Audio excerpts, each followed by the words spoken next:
کوئی بھی آج رونے میں بخل نہ کرے.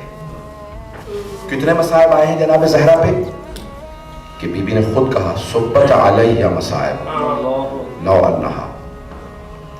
لیکن پھر بھی رسول خدا نے جناب زہرا کو ام المصائب نہیں کہا. میں جملہ کہہ گیا, ام المصائب نہیں کہا جناب سیدہ کو. کسے کہا؟ جناب زینب کبریٰ کو کہا یہ ام المصائب. بنت المصائب بھی نہیں کہا, ام المصائب. بہت بڑا جملہ ہے. ہمارے علماء کہتے ہیں کہ جناب زینب ام المصائب ہے, جناب سکینہ بنت المصائب, وہ مصائب کی بیٹی ہے, لیکن مصائب کی بھی ماں جناب زینب ہے. آج کوئی بھی رونے میں بخل نہ کرے. آپ نے دیکھا ہے نا کہ جب بہت زیادہ مصائب آ جائے, جملہ کہوں گا اس کو ایک مرتبہ میرے ساتھ چلیے گا, ادراک کرنے کی کوشش کیجیے گا. آنکھیں کھول کے سنیں چاہے آنکھیں بند کر کے سنیں, جملہ ضرور سنیے گا غور سے. بڑے بڑے علماء جملہ کہتے ہیں کہ جب ایک خاتون پہ بہت زیادہ مصائب گزر جائے نا, تو جب وہ باپ سے ملتی ہے تو بات چھپا لیتی ہے, نہیں بتاتی, باپ کو نہیں بتاتی کہ جانتے غیرت کا معاملہ ہے. بھائیوں سے چھپا لیتی ہے, بھائیوں کو نہیں بتاتی جانتی ہے غیرت کا معاملہ ہے. بیٹوں سے چھپا لیتی ہے, میں اپنے بیٹوں کو نہیں بتاتی. لیکن جیسے یہ خاتون ماں سے ملتی ہے تو خود بخود رونے لگتی ہے, خود بخود رونے لگتی ہے. اماں میں کیا بتاؤں مجھ پہ کیا بیتی ہے. جب بی بی شام سے آئی نا واپس, اگر تم نے پہنچا سکوں تو جناب سید سجاد سے کہا بیٹا سجاد میں گھر نہیں جاؤں گی, پہلے کچھ دیر کے لیے پہلے نانا کے روضے پہ جاؤں. تو مولا سجاد نے کہا کہ پردے کا اہتمام کروا دو, میری پھوپھی آ رہی ہے. یہ نہیں کہتے رہے کہ شام کے بازاروں سے آئیں گے آپ کون سا پردہ, نہیں پردے کا اہتمام کرا دو, میری پھوپھی میرے نانا کے روضے پہ جائیں گے. جیسے پہنچی تو روایت کے الفاظ ہیں, مورخین نے سب نے لکھا ہے کہ سارا مدینہ روضہ رسول پہ آ گیا تھا. کیوں؟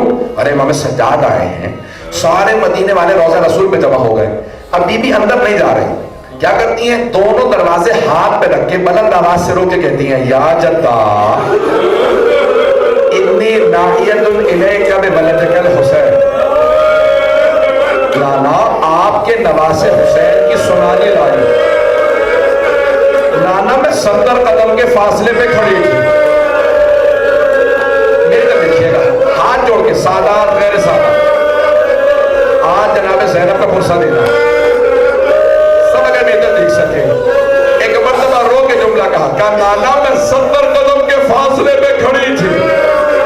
نانا جب حسین نے شمر نے حسین کے سر سے امامہ اتارا, جب سر کے بالوں میں ہاتھ ڈالا, نانا میں نے رو رو کے کہا او یہ تمہارے نبی کا نواسہ ہے.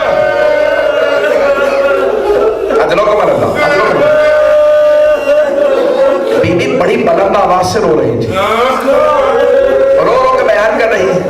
سنیں گے یہاں, جانتے کیا جملے ہیں؟ تو میں نے جملہ پڑھا ہے تاریخ میں کہ اتنی بلند آواز سے مدینے والے رو رہے تھے کہ جناب زینب کے خطبے کی آواز نہیں آ رہی تھی, بی بی کے جملوں کی آواز نہیں آ رہی. مدینے والے چیخ چیخ کے رو رہے, ارے حسین کو ایسے مارا, امامہ اتار دیا اور پھر خنجر چلایا. بی بی نے ایک مرتبہ کہا نانا پہلے اس نے پشت گردن پہ خنجر چلایا, پھر اس نے سیدھا کیا, سامنے سے داڑھی کو پکڑا, پھر اس نے سامنے گلے پہ خنجر چلایا.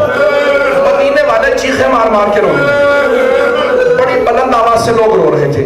میں نے خود پڑھا کہ ایک مرتبہ بی بی کے جملوں کی, بی بی کی آواز دب گئی, بی بی کی آواز نہیں آ رہی تھی, بی بی اقتدار میں رہی.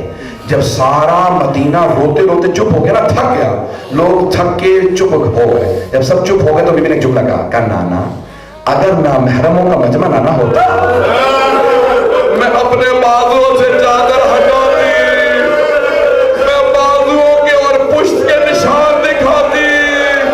آپ کی امت نے مجھے کتنے غازیانے مارے.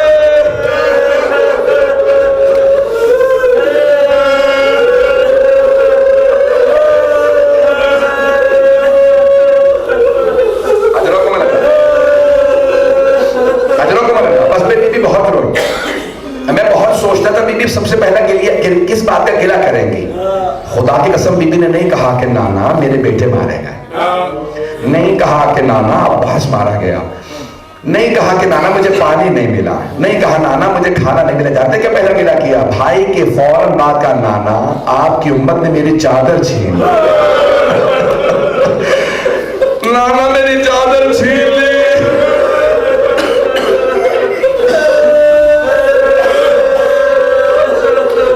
اجرکم اللہ، اجرکم اللہ. آج بانیان نے احترام کیا ایک مولانا بھی مرحوم کے جو بہت عزادار تھے. میرا پورا یقین ہے جس کے بھی آپ نیت کریں گے نا ان کی روح یہاں موجود ہوتی ہے. جس کی بھی سال ثواب کی نیت کر لیں ان کی روح آ جاتی ہے. حضرات سب آ گئے ہوں گے، آپ جس کی بھی نیت کریں گے. میں جملے پیش کروں آپ کی خدمت میں، سب جملے مجھے معاف کر دیجیے گا. ایک اور بزرگ عالم دین ہمارے پاکستان کے تھے، میں ان سے بہت زیادہ ان کے مسائل میں 2 جملے پیش کروں گا ان کی بھی سارے ثواب کے لیے. ایک مرتبہ کہا پھوپھی اماں رو اندر چلی جائیے. آئیں جناب زینب کبریٰ، کہا روضہ رسول پہ آئیں. آ کے قبر سے لپٹ کے رونے لگی. ایک مرتبہ بھی رو ہی رہی تھی کہ جناب ام البنین آ گئے. جیسے جناب ام البنین کو آتا دیکھا، سوگنامہ محمد میں عبد الاشتہادی نے لکھا کہ جناب زینب نے رو کے کہا اماں میں آپ کو عباس کا پرسہ دیتی ہوں. جیسے جناب ام البنین نے عباس کا نام سنا، کبھی بھی مجھے عباس کا پرسہ نہ دو، مجھے صرف میرے مولا حسین کا پرسہ دو، میرے سارے بیٹے حسین پہ قربان، مجھے صرف اور صرف میرے مولا حسین کا پرسہ دیجیے. ایک مرتبہ جناب زینب کبریٰ نے کہا اماں میں آپ کے لیے کربلا سے ایک ہدیہ لائی ہوں. اپنا سامان کھولا، جناب زینب نے کپڑا نکالا، کپڑا نکال کے جناب ام البنین کو دیا. بی بی نے ام البنین نے پوچھا بی بی یہ کیا ہے؟ کہا یہ عباس کے علم کا پھریرا ہے. اگر دیکھ سکے تو دیکھیے گا، نہیں تو آنکھیں بند کر کے تصور کیجئے گا. جیسے جناب ام البنین نے پھریرا ہاتھ میں لیا نا تو روایت کے الفاظ ہے بی بی نے اس کے اوپر ہاتھ اپنے لگانا شروع کیے. دیکھا اس پہ اتنے سوراخ تھے، اتنے سوراخ تھے. پوچھا کیا بات ہے بی بی اس پہ اتنے سوراخ کیوں ہے؟ کہ اماں تلوار چلتی تھی علم پہ، نیزے چلتے تھے علم پہ، تیر چلتے تھے علم پہ، بس 2 ہاتھوں کے نشان.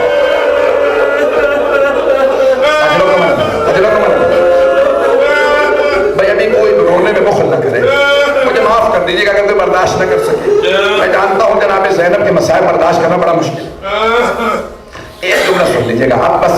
جناب سید سجاد نے پھوپھی کا بازو تھاما، کا پھوپھی اماں بس کیجیے گھر چلے. سب بیویوں سے کہا گھر چلے جاؤ. لیکن ایک مرتبہ جناب سید سجاد سے کہا، ان بزرگ عالم دین کا جملہ پیش کرتا ہوں. کہا بیٹا سجاد مجھے کچھ دیر کے لیے میری ماں کی قبر پہ لے جاؤ، میں اپنی اماں کی قبر پہ جانا چاہتی ہوں. اب جملہ ذہن میں آیا نا کہ بیوی ماں کے سامنے کچھ نہیں چھپا سکتی. مولا سجاد نے کہا پھوپھی اماں آپ کو تنہائی میں لے چلوں گا. لے کے چلے. جیسے پہنچے گا میری دادی کی قبر، جناب زینب قبر پہ گر گئی اور رو کے کہا اماں آپ کے لیے بھی ہدیہ لائی ہوں. سامان سے کرتا نکالا اور قبر پہ بچھا دیا. کہا اماں یہ آپ کے حسین کا کرتا.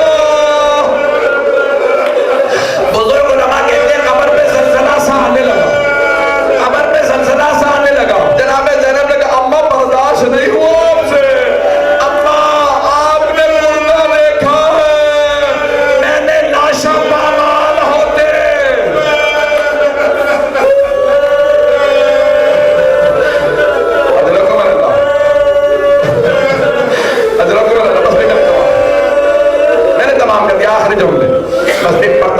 سجاد نے کہا نہیں پھوپھی اماں گھر چلے. ایک مرتبہ گھر لے آئے. روایت کے الفاظ ہے جب گھر آئی نا، کہاں آئی؟ اپنے گھر نہیں گئی. حضرت جعفر عبداللہ بن جعفر طیار کے گھر نہیں گئی، کہاں آئی؟ بھائی کے گھر آئی. ایک مرتبہ بیٹھ گئی، ہر بیوی سے پرسہ لے رہی ہیں، ہر ایک کو پرسہ دے رہی ہیں، سب کو پرسہ دے رہی ہیں. مجھے نہیں معلوم کیا کیفیت ہوگی، لیکن میں نے یہاں پہ روایت کے جملے دیکھے کہ ایک مرتبہ جناب عبداللہ بن جعفر طیار نے بلا بھیجا. کہا سید سجاد اپنی پھوپھی سے کہیں گھر واپس آ جائے.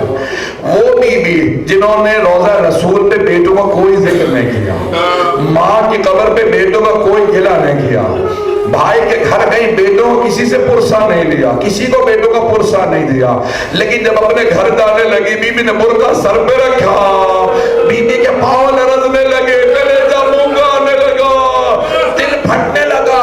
جیسے ہی گھر چلی، گھر پہنچی. آخری جملے سن لیجیے گا میری طرف دیکھ سکے. میں نے شہادت نہیں پڑھی، اگر سب سے ہاتھ باندھ کے کہوں گا میری طرف دیکھیے گا. جیسے ہی جناب زینب اپنے گھر تھے. گھر میں پہنچی, صحن میں 2 جانمازیں بچھی تھی. جانمازیں اٹھا کے سینے سے لگا, رو کے کہا آلو محمد, میرا اس گھر میں دل نہیں لگتا, میں جینا نہیں چاہتی. بیوی بہن کر رہی تھی. اجرکم اللہ, اجرکم اللہ. مولانا حسن شاہ صاحب کے جملے پیش کر رہا ہوں, ان کی بھی سال ثواب کے لوگوں کے پچھلے سال انتقال ہو گیا. مرحوم فرماتے تھے, کہتے تھے کہ جب جناب زینب بیٹھ کے بھی رو رہی تھی نا, گریہ کر رہی تھی, بیٹوں کو یاد کر رہی تھی, دیکھا اتنے میں حضرت عبداللہ ابن جعفر طیار گھر آ گئے. لیکن نہ جانے کیا بیت گئی جناب زینب پہ, جناب عبداللہ پہچان نہیں سکے. بس ایک ہی جملہ کہا جو سب نے لکھا. جانتے کیا کہا؟ کہا بی بی کیوں آئیں آپ ہمارے گھر؟ میری زوجہ موجود نہیں, آپ تشریف لے جائیے.